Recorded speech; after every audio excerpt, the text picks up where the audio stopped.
You've tuned into the Bellingham Podcast for the week of October 13, 2019. This is episode 133.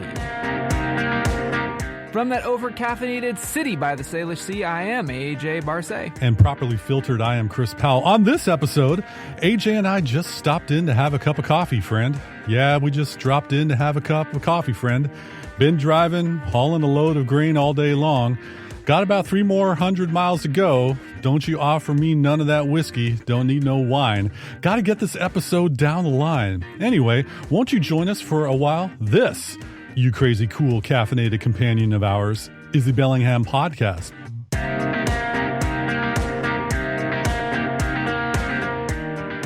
Before we begin, check this out.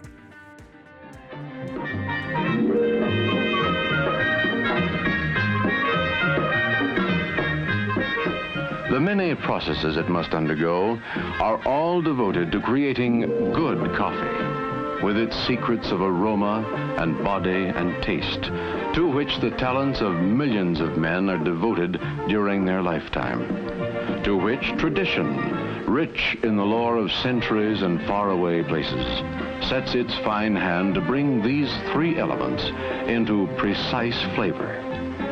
The tastes of fine coffee extend over a wide range, but for each palate, there is a flavor that is just right.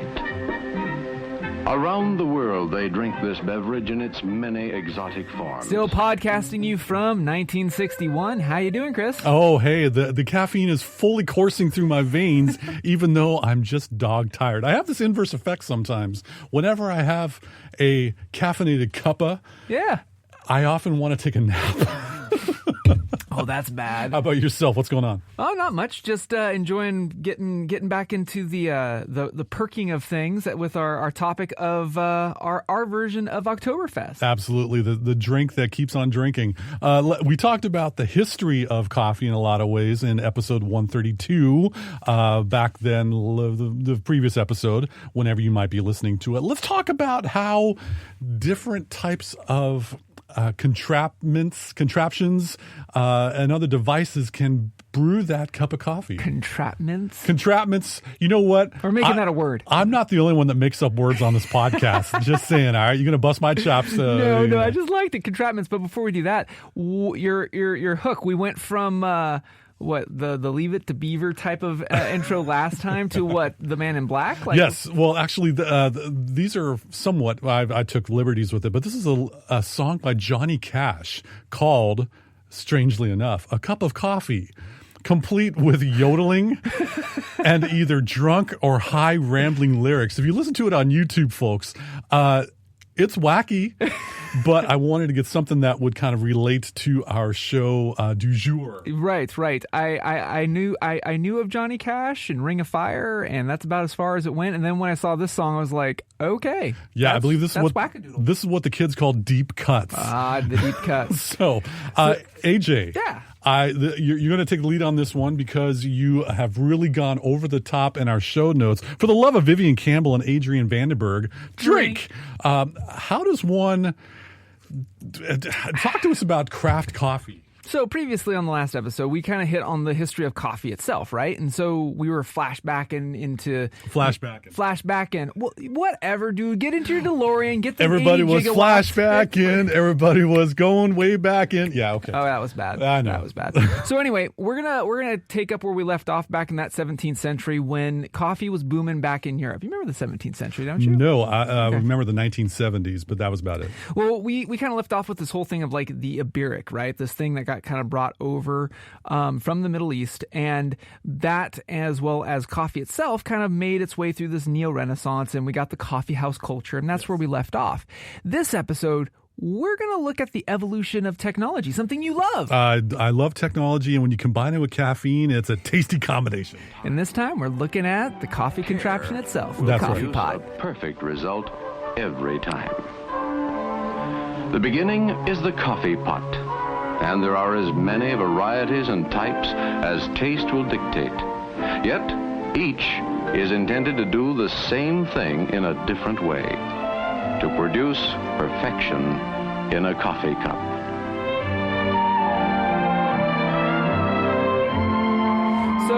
If you look at coffee tech as any technology, right? You've got innovation, you got ideation, and then things evolve, right?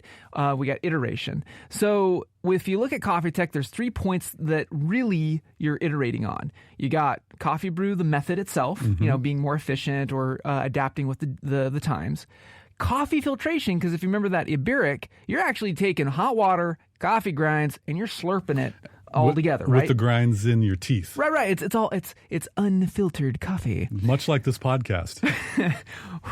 So the last one is grind, okay? And the reason why grind of the coffee becomes important is like we mentioned, the Iberic, that thing was the powdered donut of coffee grinds, right?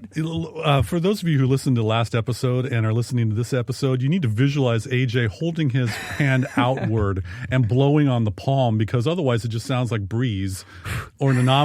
He's actually like blowing a coffee ground kiss to you. Oh, that's a way of putting it. Please continue. So anyway, with that said, all of these also control the level of strength of the brew, and also other things like acidity and other nuances of this herbic drink that you're basically making.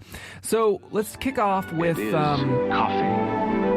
How then do we make the perfect cup of coffee to our taste? Success lies in a single word: care. 3 simple ingredients go into the brewing process: water, coffee, time. Care will produce a perfect result every time. Well, the easiest one, which is steeping process, right? So we had the Iberic, okay? There's also the French press, right? We see this before, but if you look at it from an evolution standpoint, you've got the Iberic, and then you have, which is unfiltered, French press, filtered. So it's the same process. You're basically taking coffee, you're throwing it in a bath of hot water, kind of like a tea, and in the Iberic's case, you drink the tea with the water that's been steeped. Whereas a French press, you're pushing it down so that the top part is strained, and all of those heavier grinds, which in this case, the grind could be a little bit coarser, that you don't have to get as fine. And thus we had this innovation of a French press. So we've got the steeping process, right? So if we move forward from that and we get this other column called pressure and siphoning, we get the espresso, right? 15 bars of pressure gets built up somehow in a contraption, forced out, and pushes those, again, very, very fine grinds to get espresso. Highly concentrated. You even mentioned that in, World War I or World War II, the Cup of Joe came out of that, or no, the Americano came out of that concept because of its concentration was so great that they had to water it down. Yeah, it was too strong for most things. In many ways, I'm going to draw an analogy. When great pressure is placed upon us, some of our best work could be done. In this case, it's the cup of caffeinated liquid. Dun, dun, dun, dun, dun, dun. That's right. That's right. No, anyway. So we have that. We also have gravity-fed systems, right? We commonly, if in your house, you might be listening to the Bellingham podcast on Camry 102.3 FM. They're always community-powered here in Bellingham, Washington on 102.3. They air this very show Mondays at 6:30 p.m. and Thursdays at 6 p.m. And they also stream worldwide. On Camry.org. And the reason why I mention that is because right next to your smart speaker that you're listening us to might be your coffee maker. Of course. And that is a drip coffee maker system. All it is gravity, right? You've got a basket, you've got a filter, again, that filtration system kicking in, and you have hot water, and it kind of brews in that basket and slowly releases into a pot. Yes. So those are kind of the 3 echelons of coffee contraptions. You got the steeping process, you got a gravity process, and then you got a pressure and siphoning process. It's like the Connoisseur Craft Coffee Caffeination Compendium. Whoa, that's an alliteration for coffee. That's what happens when the caffeine kicks into gear. Thank you very much. Wow. Which is your favorite? All of them, and we're going to get into that. Okay, fair enough. So each of these categories yields a very different cup of coffee. Like we mentioned, espresso, when you have that high concentration of coffee, you get bouncing off the walls at a very small amount of volume of coffee. Whereas if you look at something like a French press, you have a larger amount of coffee that you can make, but it's more akin to like a drip, where you can make a big batch of it and kind of keep it lingering as opposed to the sipping experience that you get with an espresso, You can nurse it during the day. There you go. You can nurse it during the day. That's right. So when we look at gravity feeds, let's take a look at something other than the atypical Mr. Coffee, the drip, right? We've got pour-overs. It's not just for hipsters, kids. So pour-over basically is the same thing as a drip coffee, except you're just doing it manually.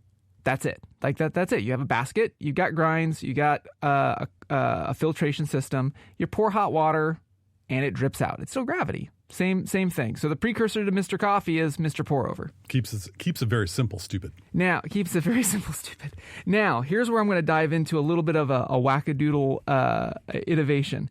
Chemex.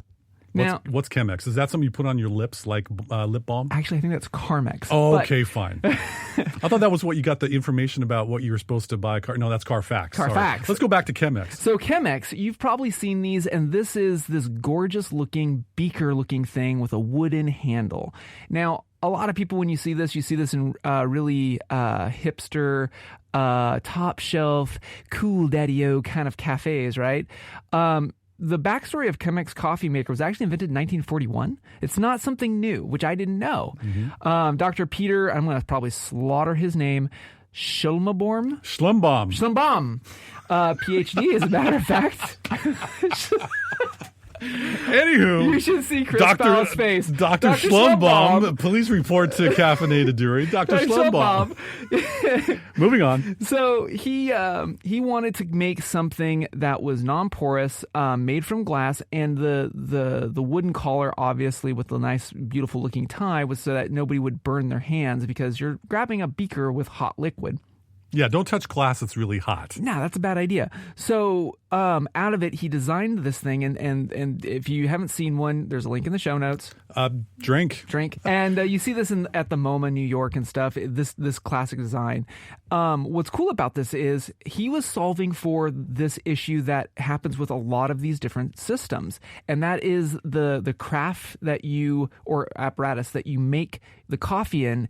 A little bit of residual of the flavor gets kind of tainted by the actual machine.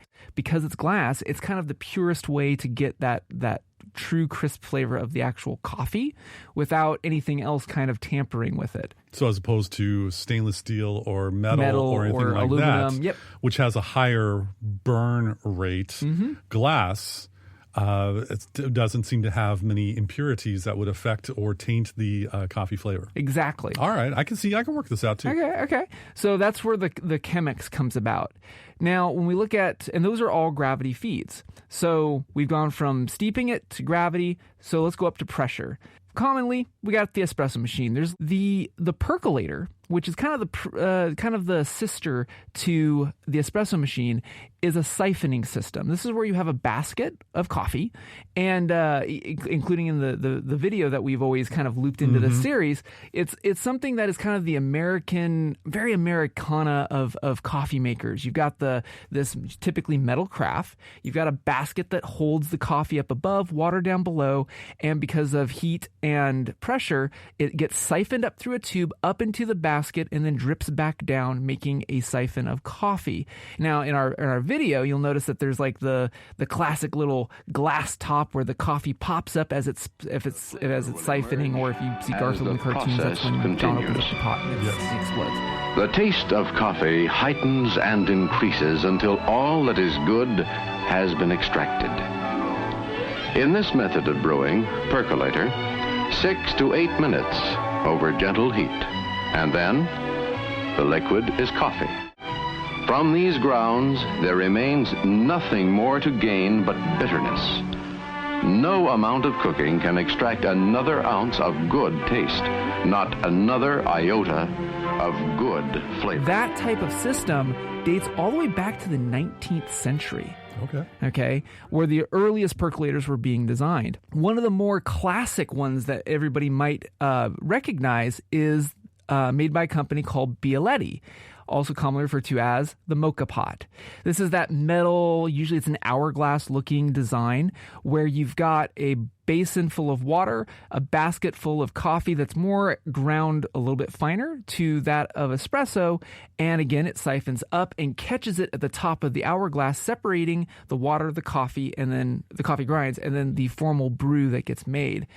All of these different methods also yield different acidity rates. How did acidity come into play just with heat and pressure? Well, and it's the beans probably, right? Well, partially it's the beans, but partially also these different methods. You got to remember the time it takes, which also is in that video. Time is of the essence. It takes coffee, water, and time. Yes. So time, the amount of time that heat and pressure and water stay in those grinds, it starts breaking down that herb, right? Okay. And because of that, kind of like when you get a tannic reaction out of like wine, right? The longer things are, things build up, and then miuk starts created, right? So Bialetti kind of helps separate that a little bit more so that you have a faster process, kind of like espresso, and you catch it up on the top so that you have that clean, filtered coffee taste. It was named after the Yemeni city of Mocha. Not like mocha as in like a mocha, right? Mocha Laka This one's in Africa. Yeah. So it's named after a city, and it was invented by an Italian engineer by the name of Alfonso Bialetti in 1933. Alrighty, sounds good. So let's fast forward a little bit more, and now we get into the 2000s. Okay, the 2000s are alive here in Bellingham. Most definitely, yes. And a man by the name of Alan Adler steps onto the scene. Ever heard of him? No relation to Steven Adler, drummer for Guns N' Roses. Of course you would know that. Of course. So Adler this dude is... I have no way to describe this guy other than tinkerer extraordinaire, professional tinkerer, inventor. Okay. Like, this is a guy who designed instrument systems for military aircraft, nuclear reactors, submarines, and lenses for telescopes, as well as like flutes. Okay, so that's the answer to the question. What doesn't belong in this sequence? So he's just very knowledgeable about things. Yes. Right. So one day, he got bored. Mr. Adler was just like, asked himself, there's this long history going all the way back to ancient Egypt and such of how coffee was made. How in the 2000s could I make it a little bit easier, faster, and portable for the working Joe in today's age who still appreciates craft coffee, who doesn't want it out of just a Mr. Coffee pot. Or a particular paper cup with a plastic lid from a drive-through. Bingo. Yeah. So he started work on inventing what's commonly referred to as the AeroPress. I bought one a number of years ago. And do you still use it? No. Why don't you use it? Because I'm lazy. Okay. But anyway. Send all hate mail to Mr. Adler. Gave it a try. And here's full disclosure. It's a cylindrical tube that you pour water in and you get your grounds and stuff like that. And then you place this rubberized attachment, and with pressure, you slowly squeeze. Well, guess what?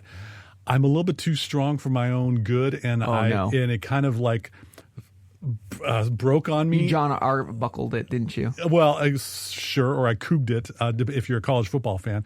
Unfortunately, the water went splattering everywhere, and the grounds went splattering everywhere, and I didn't do a good job with adhering to directions. But look at Adler's design. Okay, great design. I just screwed it up. Well, no, think about the history that we just covered. Right, we've got pressure, we got gravity, and we got steeping, and this device basically does it all. So you're right. You got a cylinder that also has a filter at the bottom. You pour in the grinds. The grinds are a little bit finer, so you kind of get more of an espresso concentration.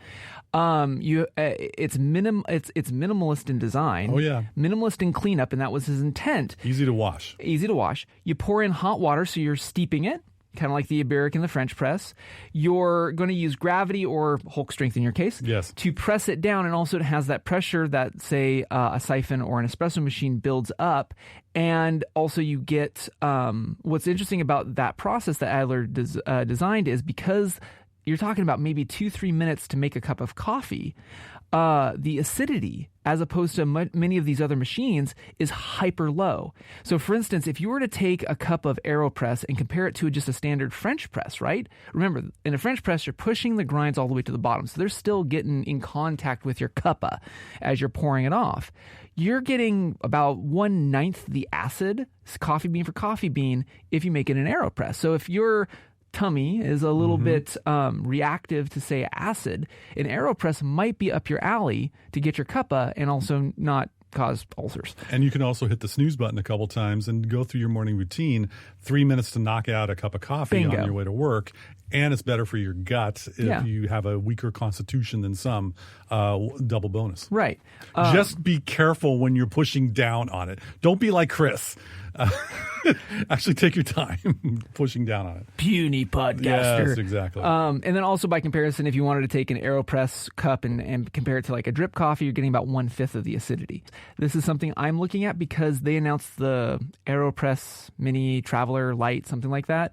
Link will be in the show notes. Drink, if you haven't done this already by now. Largely because I want something, and I've been looking for something so that when I'm backpacking or on the road with my kiddo, I can make a fast cuppa with just needs of hot water. Because Lord knows, some of those economical hotels you might be staying at, they may not have the craft connoisseur coffee pot available for you. You got to roll your own in some cases. Yes. So lastly, let's fast forward to we're gonna fast forward to 2004 and then kind of rewind a little bit. Pod-based brewing. The pods. The pods. Yes. You know, the return of the pods, invasion of the pods. It's a polarizing subject. Some people love it, some people don't. So there is kind of two camps when it comes to the pods, right? You've got highly, you program it, it's there waiting for you. There's two camps. You got Nespresso and Keurig, right? You got the environmentalists that kind of push back and say, oh, we're making more waste and stuff.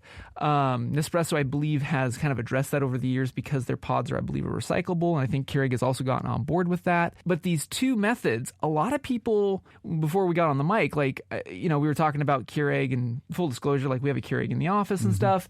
And it's super fast. It's one cup, one kill type of a thing. You don't have to make a pot. There's not a lot of waste with regards to the actual coffee. When do you think Keurig came onto the scene, Chris? No friggin' clue, even though I got show notes in front of me. So the original single-serve brewer known as Keurig was founded in Massachusetts in 1992. 92. So 92. And basically in about, the early aughts to 2004, that was when they hit their peak. Okay. And, you still see them a lot in they were kind of going after the office market. They were like, hey, people, if they're on the go, they can't afford, say, that white cuppa, that's $4.99 a cup. Maybe they left the house in a go and they can't make it. So let's have something in the office that people can just push a button, grab it, and get to their next meeting. It's great for individualized choices in case you have someone who needs decaf or doesn't want to ingest caffeine. You got different flavors for your inner child, and now you can have these little cup thingies. Here's a selection of them. And hyper-personalized, there you go. So let's rewind even more. So Nespresso, which here in the States has just kind of butted on the scene for now the second time, but Nespresso, when would you think that they came on the scene? European, they're known by Nestle. Yep, I'm not sure. So I didn't realize this, but Nespresso is over 30 years old. Back in the 80s, huh? They predate Keurig. Now, here's the thing. In 1986, basically Nespresso really targeted Swiss households with this Termix C100 machine, and they built in this concept of the Nespresso Club. Now, this is something that we see today in technology, right? You buy an iPhone, you get into the App Store. Okay. Buy their machine, you get into the Nespresso Club. Right. And they introduce the different pods, the different coffees. They're all sealed, so they keep better, freshness, right? Yes. Well, they were smart back then because they were also targeting airlines. You're in primo class, and all you need, if you're the flight attendant, to make that primo cup of coffee for those first class people is how many pods do you need? It's lightweight. You just need one machine. It's super fast. There you go. And portable too, so you don't have to store a big old thing of beans and grinds and stuff like that. So really, Nespresso was on the scene a lot, but again, it's making espresso where Keurig is predominantly that cup of Joe that we're used to here in America, and that's kind of the delineation of the two.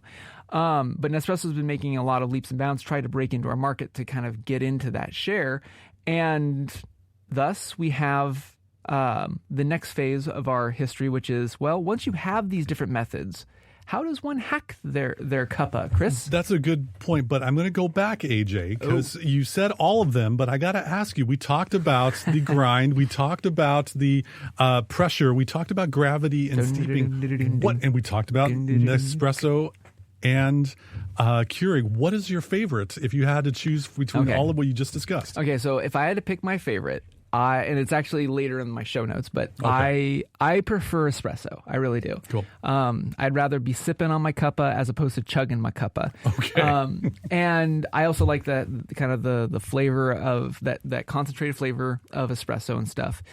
I prefer that method. But I am very coffee curious, as you know. You've seen all the gizmos and gadgets. I have a Bialetti. I want to get an AeroPress. Yep. I have a friend that has an espresso. We have Keurig at the office. Like, I like them all. They all serve a purpose. And what I love about it is, again, if you think it from the concept of the evolution of take beans, hot water, and time. Yes. That's where we get today. But I could take things one step further. Of course you can, I did Chris. a little bit of research in preparation for this because, as we're talking about ways to enhance or turbocharge your coffee, consider eating grapefruit along with your cup of coffee. Wait, what? You heard me. According to spoonuniversity.com, that's right, Spoon University, I go everywhere on the net to find this information. Eating grapefruit along with your coffee, it stays in your bloodstream longer. Something in the grapefruit, and all you scientists or nutritionists out there could probably speak to this. I'm neither, so therefore I won't pause it. But if you have some grapefruit along with your cup of coffee, it may give you a little bit more of a sustained jolt. Huh. Along those lines, since grapefruit's a little sour and coffee could be a little bitter, what do you do to handle that bitter coffee face? Well, if you happen to check out a study that showed that sodium ions suppress the bitterness in coffee and actually enhance its flavor, add a pinch of salt to your coffee. Have you ever done this before? No. You haven't? No. Okay. Everyone adds sugar or other sweetness. What if you were to add a little bit of salt? We put it on watermelon, don't we? Or some people do. I do. Yeah. My wife still thinks that's weird. Sorry, honey. But does your wife think it's bad to put salt on dark chocolate? Well, she doesn't like dark chocolate, so yes. All right, bad example. For the rest of you that enjoyed chocolate, a little bit of pinch of salt could be helpful. Give it a try sometime. Also, you have some grounds, finely ground coffee. If you add heavy cream, condensed milk, and warm water. I know where you're going with this one. Of course you do, because it's a tasty treat. Mix it and freeze it overnight, and you got yourself some no-churn coffee ice cream. Yeah. This tip was brought to you by my favorite coffee company name ever, the Death Wish Coffee Company. Oh, jeez. Got a link to in the show notes, and please. Drink. That's right. Also, should you want to have a DIY thing, let's just say you're going camping. Of course. Consider make ready-to-go coffee bags by scooping ground coffee in a coffee filter and tying it up.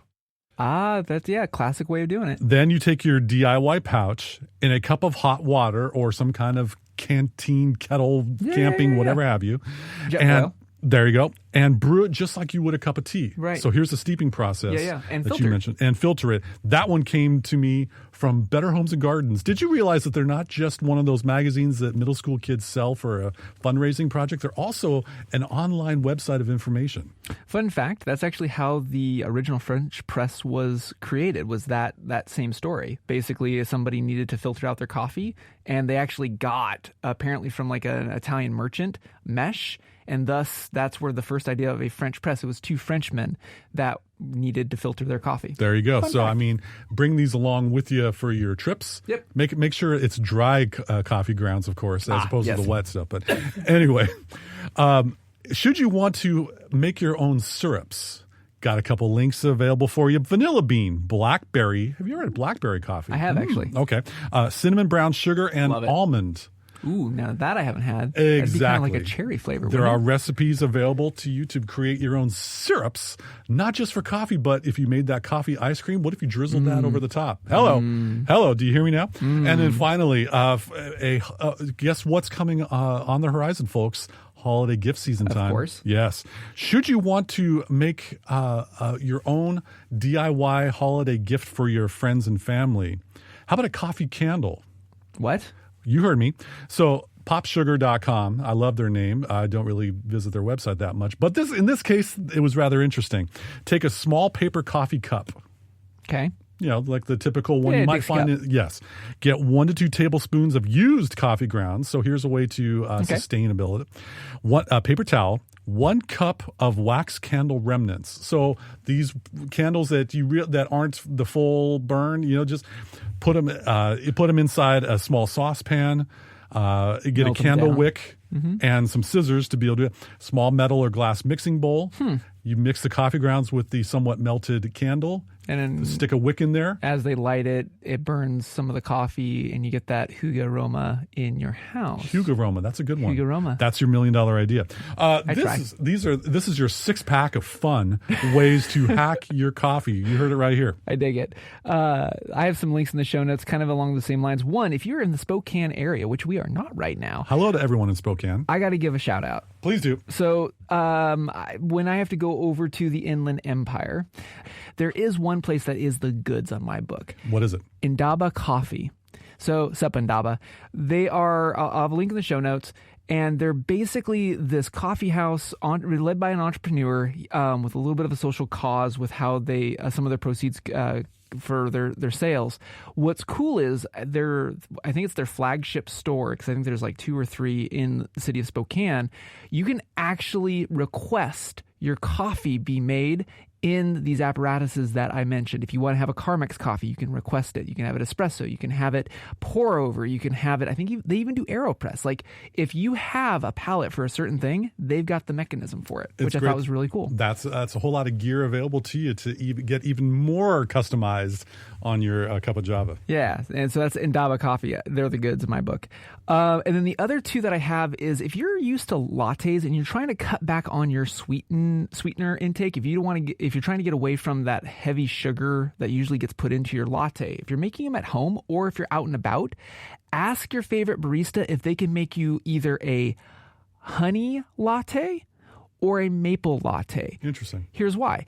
Typically, what they'll do is in the milk or the whatever milk substitute you're using, they'll put in, there's such thing called coffee honey. It actually is honey harvested from bees next to coffee plants, and it has a very different, distinct taste. I have a jar at home. Are these caffeinated bees? I hope so. They're certainly a buzz, Chris. Oh, snap. I've waited a week to you do that went joke there, on you. and I set you up for it. Moving on. So try that out. If you're a fan of the holiday season and you want that holiday flavor in your cuppa, and you're like me and you hate pumpkin spice lattes, preach.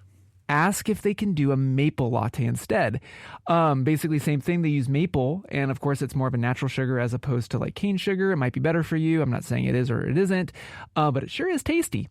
2 kinds of maple syrups to look out for, folks. Run Amok, A-M-O-K, Run Amok. Run Amok Maple, based out of Fairfax, Vermont. They are skookum. Okay. They have the amok is skookum. Oh, they are skookum, dude. They've got one that is like this vanilla cinnamon, and dude, that is my replacement. Next time you're over, I'll make you one of these coffees. All right, sounds good. It kills pumpkin spice. Okay. And I'm going to say it's healthier for you. It's countercultural in a lot of ways, but oh so tasty. And then here locally, semi-local, Woodinville Whiskey Distillers. Down in Woodinville, dig that place. Yep, they also, fun fact, have a barrel-aged maple syrup. So the bourbon barrels, or whiskey barrels, I can't remember which, they take those and they cask up maple syrup. Some of the best syrup I've had. Full stop. Good to know. Really rich flavor and super great if you want to make yourself a maple latte. Very good. And then last but not least, my, of course, stamp of approval. If you want a minimalist way to have fun and have espresso, look at Chimera. They're made out of Messina, Sicily. They're a stove top or range top espresso maker. Real small. That's look in episode, help me out here, 40, 50 something. Pick one. Just listen to all of our shows. You'll find it eventually. Where I had you over, and that's the machine that you hear in the background where I made you a cuppa based off of that machine. Oh yeah, no, it was really good. Yep. So that's my last plug is the Chimera. Very good. Well, dare we put a swizzle stick into this show? I think this has been a very espresso of an episode, and that wraps it up for this 133rd edition of the Bellingham Podcast. Thank you again so much for listening to us, rating us, reviewing us, wherever you like to get your podcasts. Remember, if you are drinking your coffee in the city of subdued excitement, you might be listening to us on KMRE 102.3. They're community powered on the terrestrial radio and streaming worldwide at kmre.org.